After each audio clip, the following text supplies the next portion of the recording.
Sur ces images, un homme cagoulé, capuche sur la tête, vêtu d'un gilet jaune, qui se dirige vers les distributeurs de billets. Aidé de 2 autres hommes cagoulés eux aussi, il pose une charge explosive avec de l'adhésif sur un de ces 2 coffres où les convoyeurs déposent les fonds. Il est 8h30 ce matin quand l'explosion retentit. Dans un nuage de fumée blanche, les 3 hommes se penchent à l'intérieur pour saisir ces sacs blancs remplis d'argent avant de prendre la fuite dans cette voiture, stationnée à quelques mètres. Depuis sa fenêtre, cet homme qui préfère garder l'anonymat a tout vu, jusqu'aux préparatifs de l'explosion. Il écartait en fait les gens qui passaient. Je ne comprenais pas en fait ce qu'il était en train de faire. Il disait aux gens de s'éloigner, aux badauds qui passaient par là. Et puis à un moment donné, en fait, il s'est fait aider par un de ses collègues parce qu'il n'arrivait pas à allumer la mèche. Il s'est écarté une dernière fois, puis là, il y a eu une explosion, en fait, une déflagration. L'explosion a retenti à plusieurs kilomètres à la ronde.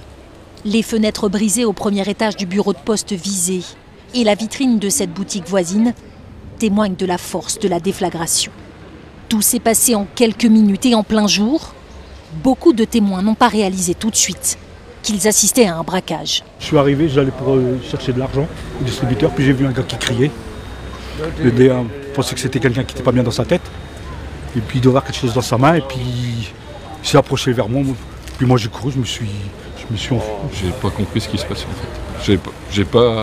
Sur le moment, j'ai pas cru que c'était net. J'ai cru que c'était vraiment des gens qui travaillaient. Aucun blessé à déplorer. Le bureau de poste était fermé au moment du braquage.